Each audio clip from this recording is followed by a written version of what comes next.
primeiro lugar, eu gostaria de agradecer a oportunidade, o convite de participar desse evento.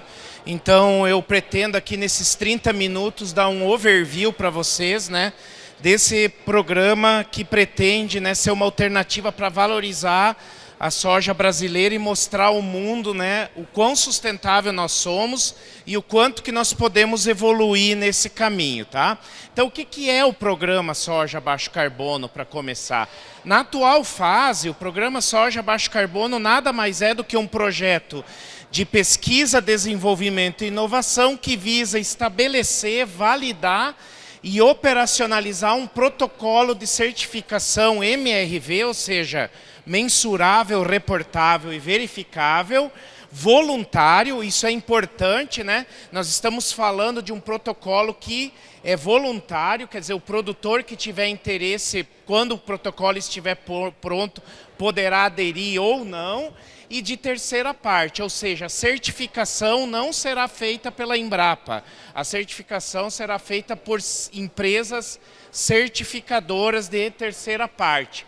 E esse protocolo tem como grande diferencial o embasamento científico e reconhecimento internacional muito embasado nos trabalhos de pesquisa que a Embrapa vem conduzindo aí nos últimos 50 anos, tá? E esse protocolo servirá para atribuir uma marca-conceito, um selo, que vocês estão vendo ele aqui, tem essa cara aqui, que visa diferenciar, agregar valor para o sistema de produção, na verdade, que adota boas práticas agrícolas que resultem na redução das emissões. Então, esse projeto ele tem duas fases. Nós estamos na fase 1, que é a fase de construção do protocolo. Então, tudo que eu vou falar aqui até o momento são aspectos que podem ser alterados conforme a validação e conforme o andamento da fase 1. A fase 1 ele é uma cooperação técnica multissetorial, envolve aí 7 empresas que estão patrocinando o projeto, não só aplicando recursos no projeto, mas também dando insights de mercado para tornar o protocolo mais compatível com o mercado. Agora, um ponto importante é que a Embrapa é a detentora exclusiva do protocolo. Então, embora existam 7 empresas, quem dá a palavra final sobre o que consta no protocolo é a Embrapa, ou seja, é a ciência, que é a base do protocolo. E a fase 2, então, uma fase que está bem em discussões iniciais ainda, vai ser como o protocolo vai operar em nível de mercado, Não vou detalhar aqui, isso aqui é um resumo do andamento para a gente chegar até o protocolo. Esse seria o cronograma físico de execução da fase 1. Então, vocês veem que a previsão é que o protocolo esteja operando no mercado em junho de 2026. Por que tanto tempo? Porque o papel aceita tudo, não é verdade? O papel aceita tudo e nós queremos um protocolo que venha realmente a ser aceito internacionalmente e que reflita as condições brasileiras. Então, para isso, requer tempo. E são várias etapas. Desde a definição da marca e seu escopo, que já foi feito, desde a proteção da marca no INPI, que já foi feito, desde a elaboração das diretrizes técnicas, que é o que será medido. Nós estamos hoje na elaboração do protocolo, que trata do como será medido. Então, as diretrizes é o que será medido e o protocolo é o como.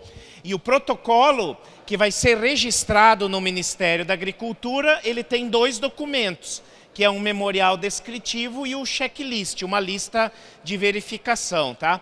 Esse protocolo está sendo já, a versão beta dele, está sendo validada em campo, Nós temos 67 áreas agrícolas no Brasil inteiro, onde esse protocolo está sendo aplicado, justamente para a gente validar. Então, tem desde Chapadinha até sul do Rio Grande do Sul, tem unidades de validação desse protocolo, tá? Então, a ideia é que até junho de 2026 ele esteja registrado e operando no mercado, tá? E onde surge o contexto, então, do programa Soja Baixo Carbono? Surge já exatamente em toda essa questão das mudanças climáticas, que ainda é muito cheio de polêmica, mas o que nós temos de mais científico sobre as mudanças climáticas são os relatórios do IPCC. Se você for ver os relatórios do IPCC, são dezenas e centenas de especialistas do mundo inteiro, renomados. E nesses relatórios do IPCC fica claro algumas coisas. Por exemplo, o aquecimento global associado à atividade antrópica de emissão de gases causadores de efeito estufa.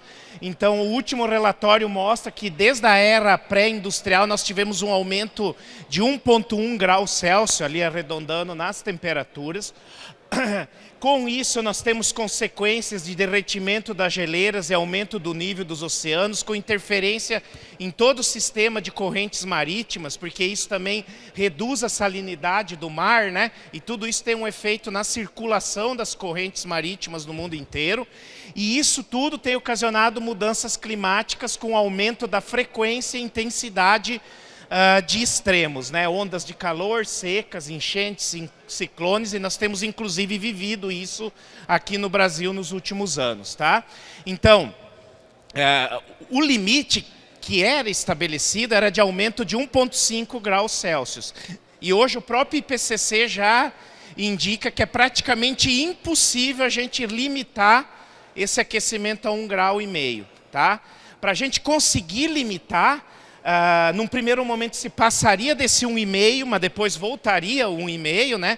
Nós teríamos que reduzir as emissões em 50% até 2030, atingir o net zero para o CO2 em 2050 e para os demais gases causadores do efeito estufa em 2070.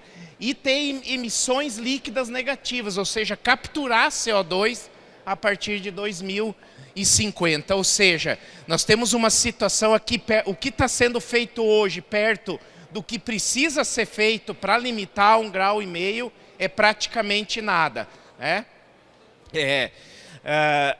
E aí, pessoal, nesse contexto surge também, né, os compromissos que o Brasil assumiu na COP26, que vão, se vocês vão ver, vão de encontro, ou melhor, vão ao encontro, né? Do que estabelece a meta para manter 1,5 graus, limitar o aquecimento global, né? Corte de 50% nas emissões líquidas até 2030, emissões líquidas zero até 2050, zerar o desmatamento ilegal até 2030, num acordo em separado que foi feito entre 100 países aí durante a COP, e redução de 30% nas emissões de metano, que é o principal gás assim emitido no contexto da agropecuária, que tem, né, ocasionado o aquecimento global, e muitas vezes o Brasil é muito criticado e às vezes injustamente por isso, tá? E aí, dentro desse contexto de mudança climática, né, aparecem diversas ameaças ao nosso agronegócio, sim?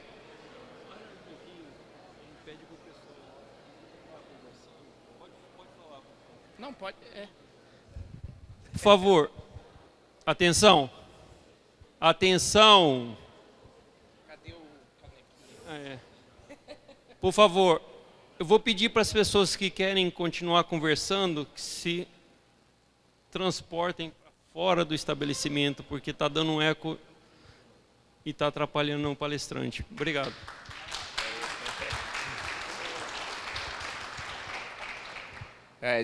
É um momento também de networking, né, pessoal, de troca de ideia, né, mas mesmo com o microfone, olha que eu falo alto aqui, estava me esforçando para conseguir fazer chegar o recado, tá? Obrigado aí. Então, voltando aqui a questão, né, dessas ameaças, então aparecem muitas ameaças, como por exemplo barreiras tarifárias e não tarifárias, restrições de mercado, desvalorização de produto, e manchetes como essa, né, muitas vezes denegrindo o agronegócio brasileiro, tem sido bastante comuns, e na grande maioria dos casos são críticas injustas. Agora, o que nós precisamos fazer? Nós precisamos gerar dados, informações, né, que sejam cientificamente comprovadas, com métricas aceitas internacionalmente, justamente para contrapor tudo isso que muitas vezes tem um interesse que não é necessariamente preservar o meio ambiente. e sim um interesse de protecionismo, um interesse puramente de mercado. Então existe muito isso também, né? E a gente não pode se perder nesse contexto, e a melhor maneira né, de melhorar essa visão é com números, né? Com números medidos por métricas, né, reconhecidas internacionalmente.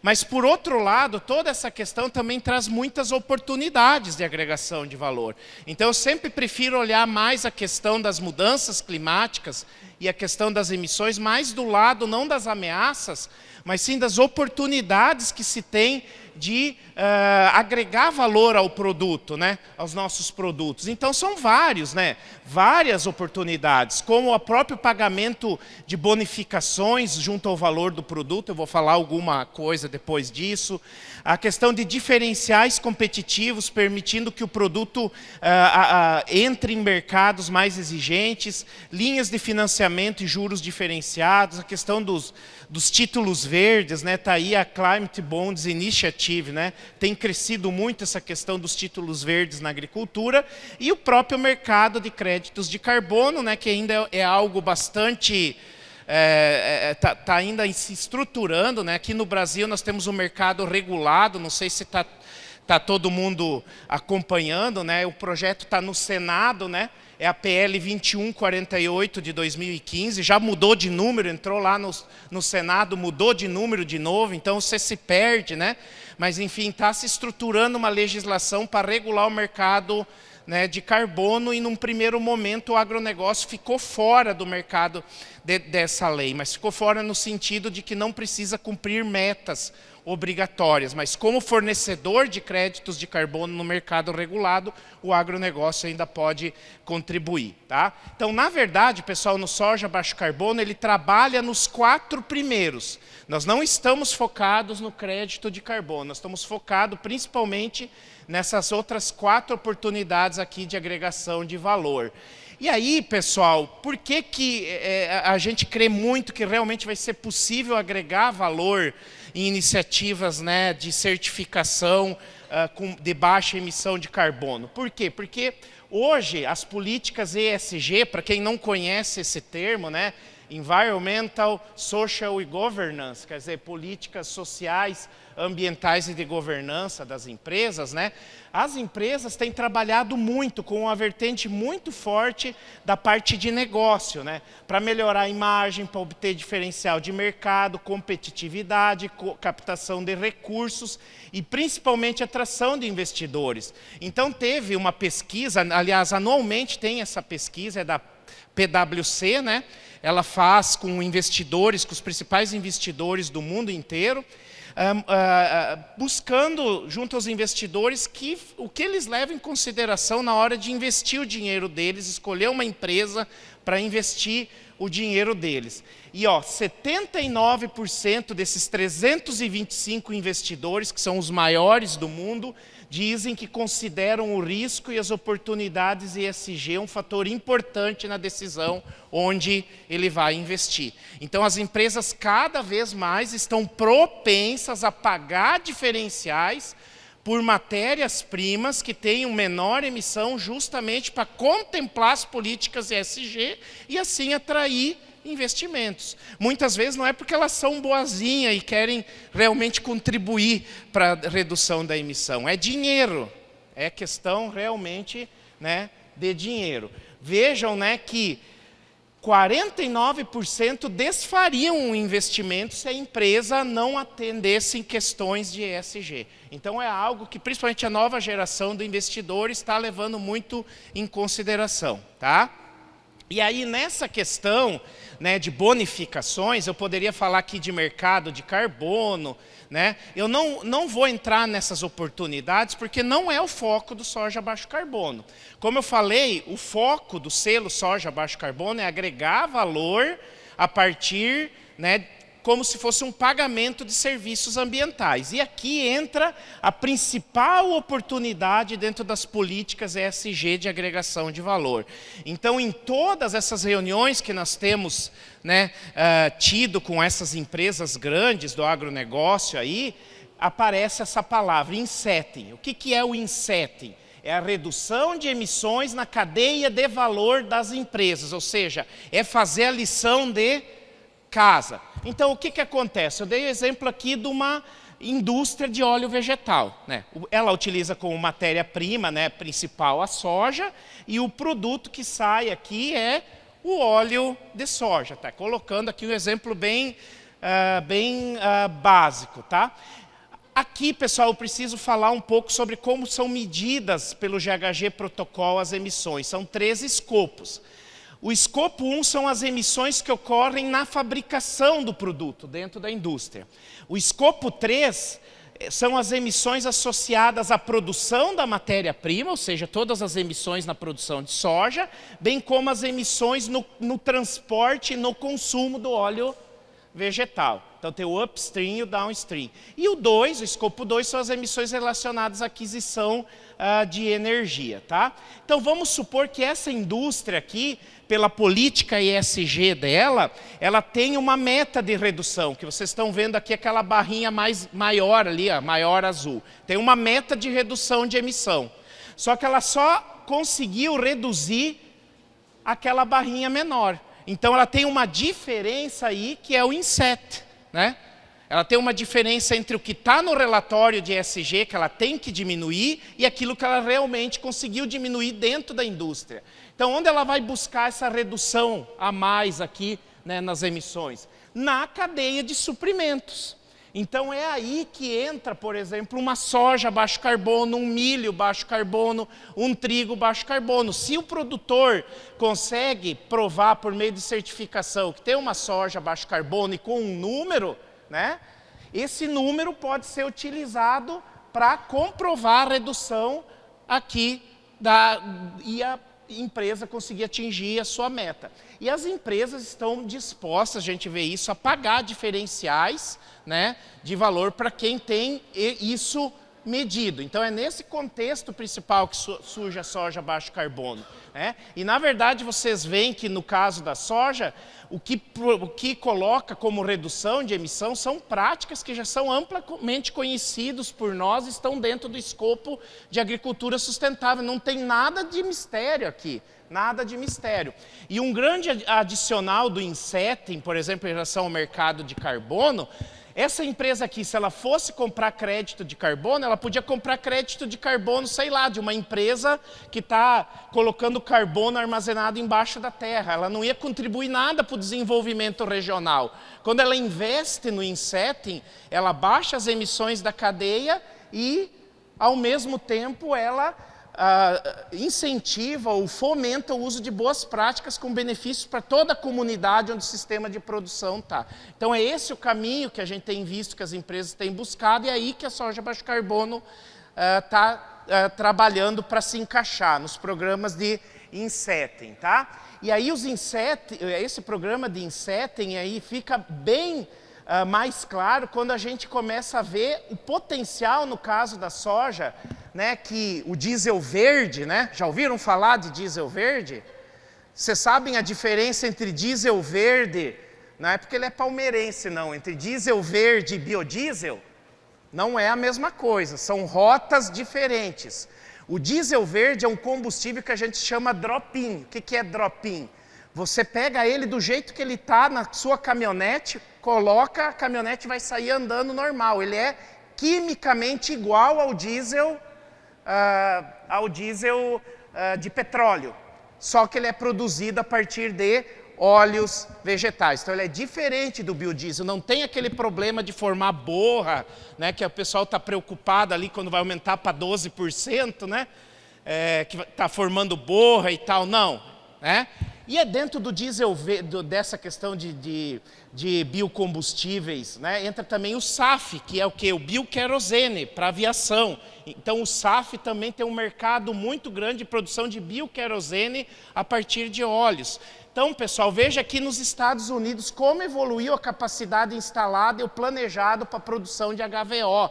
Então vai abrir, pessoal, um mercado muito grande para óleos vegetais, inclusive da soja, para a produção não de biodiesel somente, de SAFs, de HVO de diesel verde, né? E aí, pessoal, para poder valer a pena, pensando em emissão, a pegada de carbono da soja ou da matéria-prima que vai gerar o óleo para produzir esse biocombustível tem que ser conhecida. Tem que ser conhecida. Tá? Então, aí surge também uma grande oportunidade de agregação de valor. Então, isso está crescendo, né, pessoal? Nós temos tido reuniões quase que mensais com a Petrobras, eles estão muito interessados na soja baixo carbono.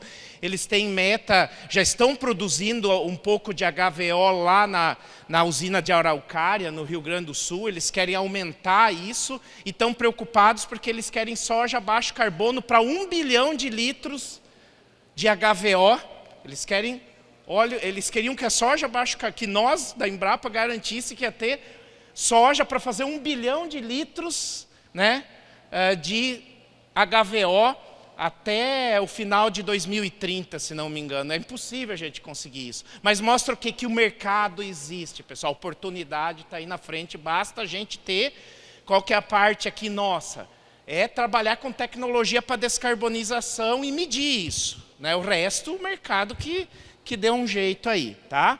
E aí, pessoal, a boa notícia é que a soja baixo carbono não tem nada demais, são só tecnologias, boas práticas que nós já conhecemos, né? Então, dentro desse contexto, que nos resta, como eu falei, é desenvolver uma metodologia para medir essas reduções, né? Para testar essa soja baixo carbono, de forma a estimular o uso de boas práticas, gerando renda a partir de oportunidades de mercado trazidas pela necessidade de descarbonização. E isso mitiga as ameaças e melhora a imagem do agro brasileiro. Então, soja baixo carbono nada mais do que uma ferramenta para nós tornar a descarbonização uma oportunidade de agregação de valor e melhoria da imagem da soja brasileira no mercado exterior. Então, o que é o escopo da soja baixo carbono, para vocês entenderem mais? Então, ele é um selo, uma marca conceito, né, que vai se referir à soja provinda de sistemas de produção em plantio direto. Então, o plantio direto é tão importante, por motivos óbvios, que eu não preciso me esforçar aqui, que ele está no escopo, ele nem é um requisito para receber o selo, ele está escrito no escopo do programa. Então, é a soja produzida em sistema plantio direto, com redução da intensidade de emissão do gás de efeito estufa e assim mais eficientes e sustentáveis, tanto no aspecto ambiental quanto econômico. Então, tem algumas palavras aqui que vocês estão vendo com em negrito. Primeiro é a soja, então ele é um selo para o sistema de produção de soja. Ele não é um selo para a propriedade, entenderam? Então, ao contrário de outras certificações, o selo é atribuído ao sistema de produção de soja e não à propriedade. Então, teoricamente, parte dos talhões de uma propriedade pode ter um sistema de produção soja baixo carbono e outra parte não, porque não é um selo para propriedade, tá? E aí, redução, então tem a palavra redução, né, evidentemente, por quê? Porque é baixo, baixo é uma palavra relativa, então tem que comparar com alguma coisa, e a intensidade de emissão de gases de efeito estufa, que é a métrica. Nada do que eu falei vale, pessoal, se não tiver o número. Não adianta só chegar lá e dizer, adota plantio direto, faz MIP, faz isso, bioinsumo, não. Eu preciso, para entrar nos programas de insetting, por exemplo, eu preciso de um número, né? De um número. Reduziu X toneladas de carbono, tá? E o que dá o número no soja baixo carbono é o tal do IEGE, que nada mais é do que um número que diz quilos de CO2 equivalente por tonelada de grãos. Esse é o IEGE. É um conceito internacionalmente bastante consolidado, tá? O IEGE, então, ele tem no numerador o que a gente chama de PAG, que é quilos, que é o potencial de aquecimento global, que é quilos de CO2 equivalente.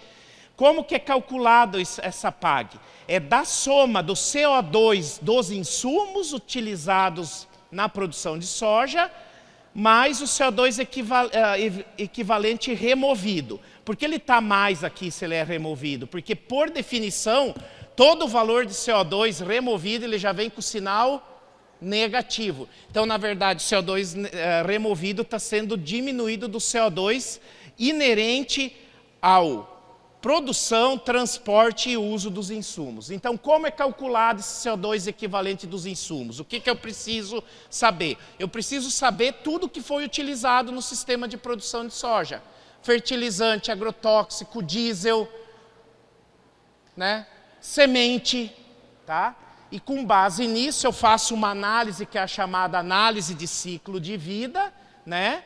E uso também fatores do IPCC, e com isso eu consigo ter quanto CO2 foi emitido na produção, transporte e uso dos insumos. Vou dar um exemplo: calcário.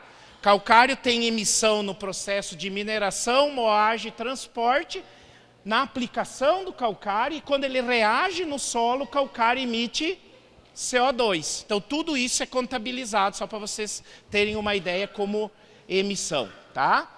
E isso aqui, então, é diminuído das remoções, que pode ocorrer via matéria orgânica no solo, acúmulo de matéria orgânica no solo. Nós estamos trabalhando com a camada de 0 a 40. Se vocês forem ver no IPCC, é 0 a 30. Por que estamos usando a 0 a 40? Porque são as camadas que usualmente se faz análise química de solo para fins de recomendação, 0 a 20 e 20 a 40. A ideia é usar a mesma amostragem que é utilizada para fins de recomendação de adubação como forma de determinar o carbono no solo para ver essa questão do CO2 removido. E aí, qual que é a linha de base, pessoal? Nós vamos comparar a área contra ela mesma, mas a grande linha de base, esse é um dos pulos do gato do soja baixo carbono, é que ela compara a emissão do sistema candidato não contra ele mesmo, e sim com um modal regional, com o business as usual, ou seja, o que é feito normalmente. Então, por um projeto que nós tivemos alguns anos atrás, nós conhecemos os sistemas de produção de soja no Brasil todo. Foi andado o Brasil inteiro, a Embrapa andou, eu participei dessas reuniões também. Então a gente tem informações, lá no Maranhão o modal do que o pessoal utiliza é isso. Lá em Goiás, o modal do que o pessoal utiliza é isso. Então, eu tenho que as emissões do modal regional, tá? Isso para cada uma das 5 macro-regiões sogícolas. À medida que eu vou adicionando boas práticas, eu vou reduzindo essas emissões, eu vou gerando um delta. Então, cada boa prática que eu utilizo, eu gero um delta. E no final, eu tenho uma adicionalidade, um delta IEGE total, é um número, menos 300 quilos de CO2 equivalente por tonelada de grão, por exemplo. É daí que sai esse número. Para isso, tem que haver uma ferramenta de gestão para capturar esses dados, de maneira a facilitar as auditorias.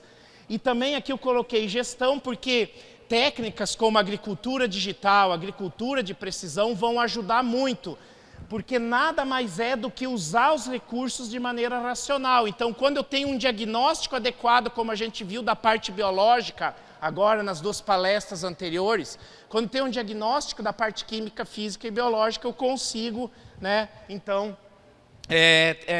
reduzir essa pegada. Então, nós estamos falando de soja, mas na verdade ela reflete o sistema de produção, né? A grande questão aqui, pessoal, é que o mercado não identifica o sistema, identifica o produto. Por isso que a gente isolou para o produto soja, tá? Aqui, rapidamente, pessoal, tem um material já publicado, só para vocês terem uma ideia da que é a primeira aproximação das diretrizes. O programa Soja Baixo Carbono tem 2 diretrizes, uma é a adequação do imóvel rural e uma adequação do sistema de produção. Ao total são 6 critérios de elegibilidade e 15 indicadores. Então aqui estão os critérios de elegibilidade da adequação do imóvel rural. Eu vou passar bem rápido só para você saber que existe. E aqui a adequação do sistema de produção. Quem tiver interesse em detalhar, está aqui o QR Code da série Documentos 457, tá? Que mostra indicador por indicador o que é, como medir, o que está sendo proposto, assim como o escopo na circular técnica 100, tá? Tá aí, se não conseguir capturar o QR Code, é só entrar no site da Embrapa Soja e digitar soja baixo carbono que vai aparecer, tá? Rapidamente, que meu tempo já está se esgotando. E isso aqui, pessoal, nós usamos a Renova Cal, que não sei se todos conhecem, que é do Renova Bio. Então, nessa pegada aqui de carbono, não está mudança de uso da terra, tá? que é um dos principais responsáveis pelas emissões, está só, né, a parte do que é relacionada à produção de soja. Então vocês veem que na média, excluindo-se o multi, nós temos aí uma pegada nos últimos 5 safras de 300 quilos de CO2 equivalente por tonelada de grãos. Isso é o que está sendo emitido de maneira bruta, o modal, perfil modal. E aqui está uma distribuição por insumo. Então vocês vejam que os corretivos têm uma participação grande. Vamos parar de aplicar calcário? Então, não é isso. É aplicar da maneira correta, na dose certa, sem desperdício, sem fazer aquela nuvem, né, de calcário quando a gente vê, às vezes, o pessoal aplicando, né? Tá? Então tem bastante oportunidades para reduzir. E aqui, pessoal, o que a gente... Então, peguei o sistema típico médio brasileiro, 300 quilos. Então, só excluindo o nitrogênio da soja, que, na verdade, como o MAP e o DAP estão mais baratos, muitos produtores de soja utilizam MAP e DAP, que tem nitrogênio. Então, o modal da produção de soja tem nitrogênio na base. Então, esse nitrogênio pesa na pegada de carbono. Só de retirar o nitrogênio da soja, eu já reduzo aqui em 12% a pegada de carbono. Esse pouquinho de nitrogênio que é colocado, carregado junto com a fonte de fósforo, que é o MAP e o DAP. Com aumentando a eficiência de uso de fertilizantes, 5%, práticas de manejo integrado de pragas, doenças e plantas daninhas, mais um pouco, e o próprio aumento de produtividade, então nós temos aí uma potencial para reduzir 30% as emissões, tá? Já estou chegando no final. E aqui, pessoal, para finalizar a segunda parte da equação, vem o carbono removido. Então, a primeira parte é o carbono emitido. E no carbono emitido, vocês viram que em boas práticas, podemos reduzir em até 30%, mesmo a nossa agricultura já sendo bastante sustentável. E o carbono removido, a principal forma, né, é aumentando a matéria orgânica do solo, ou seja, o carbono fixado na matéria orgânica do solo. Então esse aqui é um experimento na Embrapa Soja, solo muito argiloso, que mostra a evolução do estoque de carbono de 0 a 40, né, nos últimos 20 anos. Então vocês veem em linha azul é como evoluiu. Então vocês veem que no início é fácil de aumentar carbono. Nos primeiros anos eu cheguei a ter uma taxa de aumento de 1.000 quilos de carbono por hectare por ano. Depois isso foi caindo, e nos últimos 15 a 20 anos ali, a taxa de aumento foi só de 50 kg de carbono por hectare por ano. O que eu quero dizer? Que aumentar carbono no solo, além de não ser fácil, o solo atinge um ponto que ele não consegue mais acumular no sistema que é utilizado. Por isso que o crédito de carbono a gente tem que tomar cuidado, porque existe um limite para você acumular carbono no solo, tá? E aqui aparece outra questão, por exemplo, chega o Zecão, todo mundo aqui, a maioria conhece o Zecão lá de Lucas do Rio Verde. Ele já está num nível de estoque de carbono na área dele muito alto. Se eu começar a medir agora para tentar dar o selo para ele, ele vai ter um aumento muito pequeno, porque ele já está num nível alto. Como que eu mensuro isso? Acaba você prejudicando o produtor que já está bom. Então a nossa ideia não é comparar o produtor contra ele mesmo, é comparar o produtor com o estoque de carbono modal da região, para a gente ver o quanto mais de carbono ele tem em relação ao modal e ele poder ser então valorizado por isso. Então não entra só o produtor que está começando agora, que pegou um pasto degradado, que é fácil de aumentar carbono. Aquele que já está com carbono alto, também vai ter oportunidade de ter reconhecido essa agregação de valor. É um desafio grande chegar nesses modais. Nós estamos modelizando esses modais para diferentes regiões, por exemplo, essa aqui é a Macro 2, e nós estamos modelizando usando como variável de entrada a altitude e o teor de argila.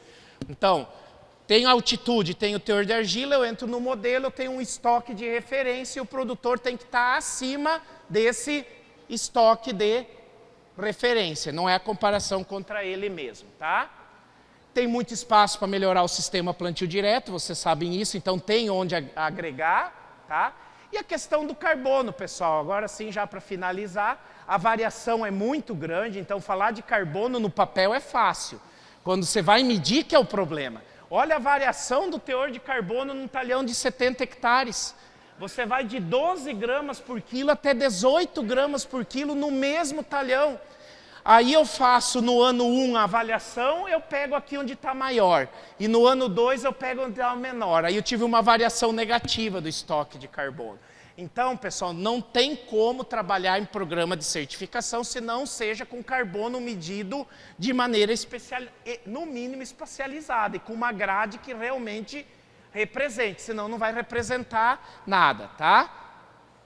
E aqui o principal problema do estoque de carbono. Quem já coletou isso aí, anel volumétrico, né? Para calcular estoque eu preciso o quê? De densidade. E densidade eu preciso coletar amostra não deformada, com estrutura preservada. E isso encarece de sobremaneira o processo.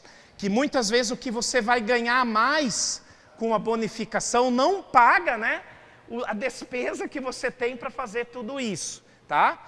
E aí, mas para tranquilizar vocês, pessoal, olha isso aqui, experimento de longo prazo em Londrina, densidade do solo na camada de 0 a 10, que a mais varia. Olha como variou em 25 anos. Não variou? Variou muito ou variou pouco? Não variou praticamente nada em sistema plantio direto. Está variando aqui entre 1,20 e 1,27, mas ficou sempre ao redor de uma média. Então, para que medir se a densidade do solo é um dos atributos mais estáveis que eu conheço? Tanto é que a gente nem usa mais na física do solo, pelo menos eu, porque não responde ao manejo. Então, eu vejo, né, como... E olha a variação espacial. A variação espacial é muito maior. Então, qual que é a solução? Modelizar. Trabalhar com valores de referência, em função do teor de carbono, do teor de argila. Porque se é para medir, eu vou ter que medir bem. Aí eu vou ter que tirar um monte de amostra. E aí é caro. Medir só para tirar 1 ponto, 2, 3 por talhão, para dizer que mediu. Então, são coisas que nós temos que mudar, tá? E com isso, então, pessoal, teria mais uma parte aqui, mas meu tempo já esgotou, a mensagem está dada, tá, pessoal? Soja baixo carbono é uma alternativa de medir o quanto que está se reduzindo na emissão, comparando com o modal regional, e não com o produtor contra ele mesmo, que permite o produtor bom ser beneficiado também. Obrigado.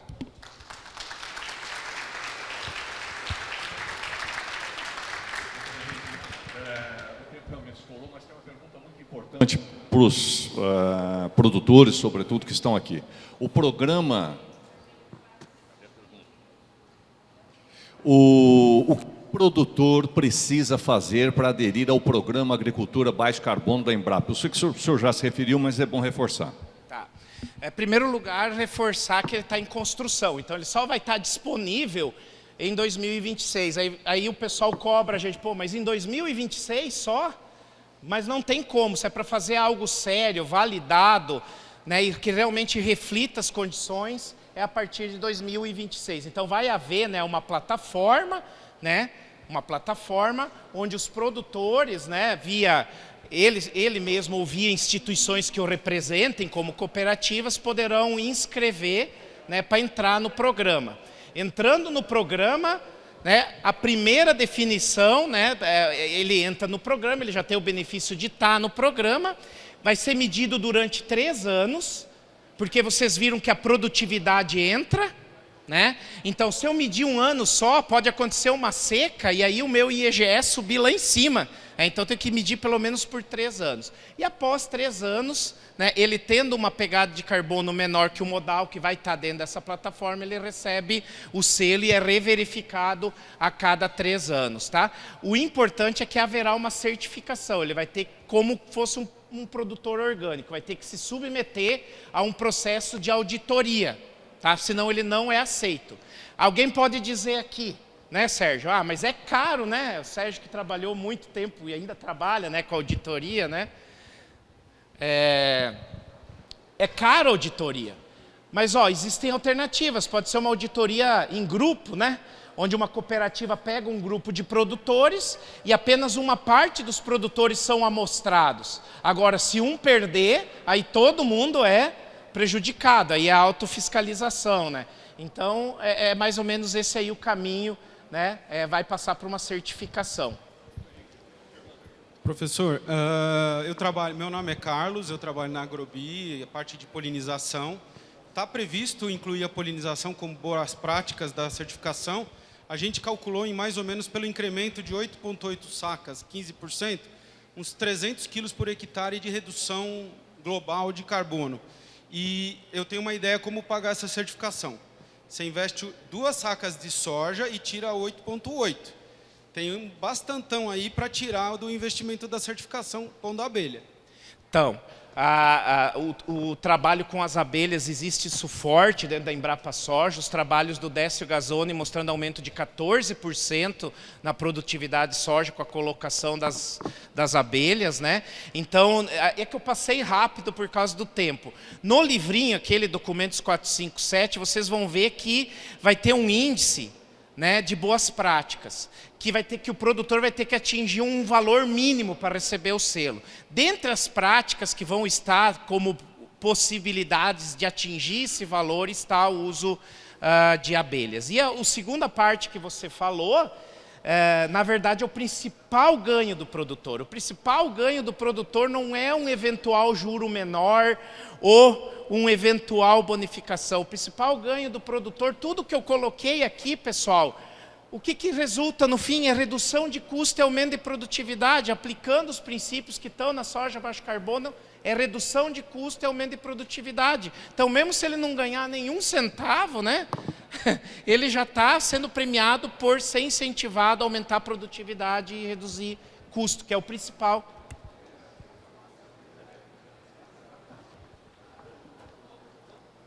É a última pergunta, depois nós vamos para o café.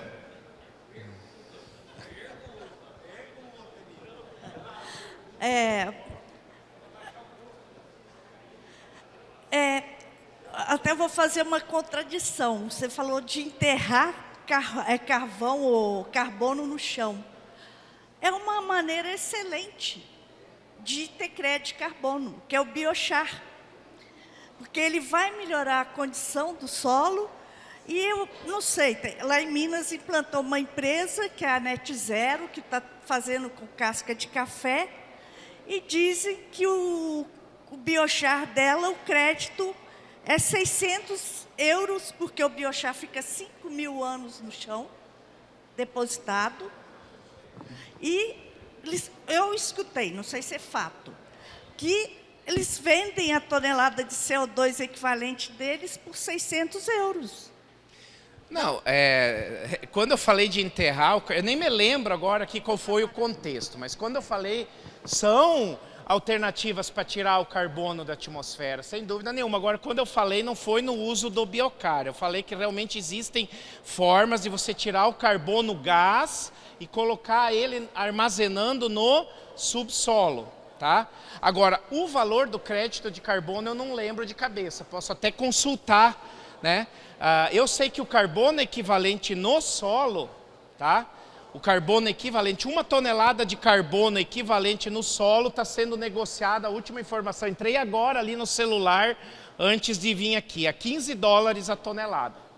$15 a tonelada de CO2 equivalente fixado no carbono do solo, que é um carbono que é menos estável e menos garantido do que o do biochar, por exemplo. Então, de maneira nenhuma a gente vai contra outras formas de estocar carbono. Foi apenas um exemplo, né, que a gente quis colocar ali para mostrar que a soja baixo carbono não está focada no mercado de carbono.